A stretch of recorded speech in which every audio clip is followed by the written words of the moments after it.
Well, it's nighttime and I'm by myself in this room alone at my house. And I'm wanting to make this video with nobody in here with me and nobody walking around the house listening, just me. In a couple of hours, it will be my birthday. And I'm at the age where actually birthdays don't really mean that much. But my birthday is December 1st, and I want to tell you what happened last December 1st.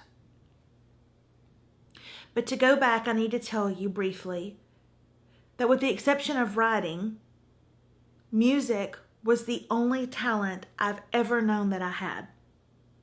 I was born singing. I came from a very musical family.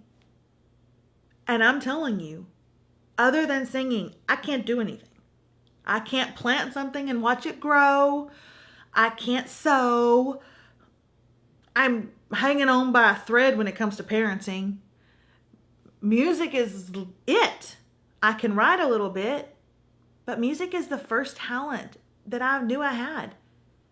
And my parents sent me to a very expensive music school in Nashville, Tennessee, and I graduated from college there.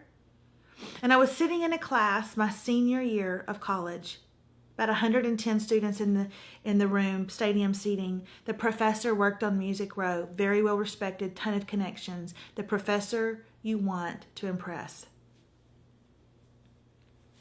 He would come around town and listen to different ones of us sing, and he came to my recital and he heard me sing.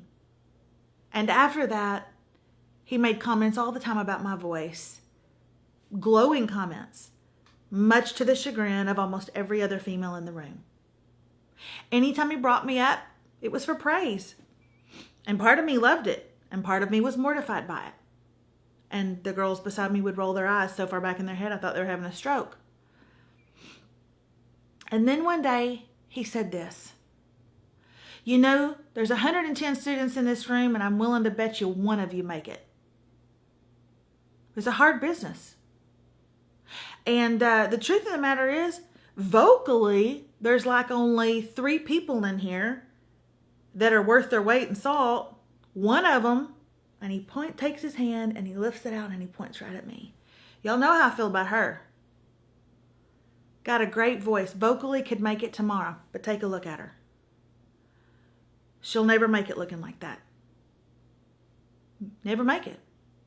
You can't sing like that and look like that and make it in this business. And with that, he tattooed words all over me. Words that stayed on my skin, deep into my flesh for years. For 3 years, I was held hostage by those words. And then one day I got this brilliant plan. In Atlanta, Georgia, they were having tryouts for Divas Live on VH1. Divas Live was before American Idol. It was the very first music competition, and girls from all over would come and they would audition to be on Divas Live. And I went. I told my husband this was it. This was the thing. Not that I necessarily thought I could do it, but this was the thing that was going to throw off the rags that I had been wearing around. I was going to get my confidence back. And they brought us into what looked like an old theater, but very large. And the women circled the entire room. They didn't bring you in 5 at a time or 10 at a time. No, the women circled the entire room and they waited for their chance to get up on the stage. And I got up on the stage and I sang my song and I killed it. And when I was done, the judge got up from the table, and he had not done this for 80 women before me. He walked right in front of me and he took the mic down from the stand and he turned around and this is what he said. This is living proof that to be on my show, you can sound like this, but if you look like this, it's not going to happen. You hear me? You can sound like this, but if you look like this, not on my show. Next.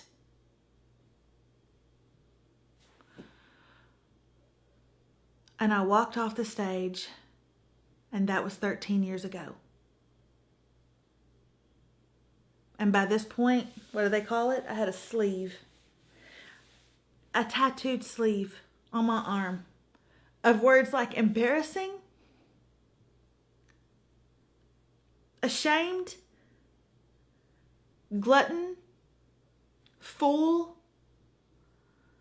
ridiculous, dreamer, waste of time. And I'm just tired of being tattooed with words that just aren't true. And then last year on my birthday, I saw an interview with Shonda Rhimes of How to Get Away with Murder in Grey's Anatomy. She had written a book called The Year of Yes. I watched the interview. I didn't even read the book. I haven't even read the book. But in the interview, she said she was sick of living in fear and she wanted to step out of her comfort zone. And it spoke to me. I was so sick of it, guys. I was so sick of it. And so last year, I don't know, man. I wanted my mojo back. And then I saw a book by Annie Downs called Let's All Be Brave. And I thought, if I'm going to have anything tattooed on my skin, why can't it be that? Let's all just be brave. Let's all just do the unthinkable. Let's all just do what men tell us we can't do, and what some crazy uncle told us we couldn't do, or what some mean teacher once said that we couldn't do, or what a stepmom said that we shouldn't do, or what a stepdad told us we couldn't do, or what a mean best friend once catty told us that we couldn't do. Let's just all do that. Let's just all do the stuff that nobody wants us to do. And I got my mojo back. And here's what I did. And it was really stupid. Even more stupid than that whole Divas Live thing. The Voice was coming to Houston. This is not one of those moments where I end up telling you I'm going to be on The Voice. Because I'm not. In fact, I don't even watch it. I couldn't tell you one winner from The Voice. I do not watch it at all. Never even DVR'd it. Wasn't the point. I drove to Houston, Texas, and I tried out for The Voice. And do you know who knew I was going? My husband, my mother, and my father. Nobody else. Because I wasn't going for anybody but me. Did I make it? No. You know who did? Me neither, because she never made it onto the show. And also, I think she was like 14. But here's what I did that day. I walked out and I took my phone and I filmed thousands of people lined up around Minute Maid Park. And then I turned the camera to me and I said, Remy Hope Radke, I want you to remember the day that your mother was sick of everybody telling her no. So she tried one more time. Because, baby, that's all it takes is just one more try. Just give it one more try. And I decided last year on my birthday that I would live the year of yes. I would do what was scary and I would do what was silly. And I would just say yes. And I would step into unknown places and I would hurl myself off of cliffs. But I would do it and I would be glad about it. And I made that commitment to myself. And today it's been 1 year.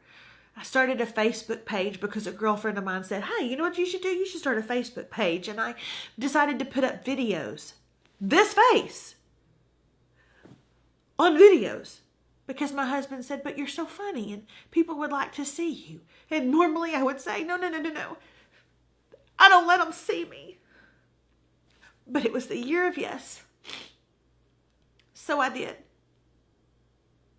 And it's been one of the happiest years that I can remember. Because I just decided to be brave. So in a couple of hours, I turn another year older.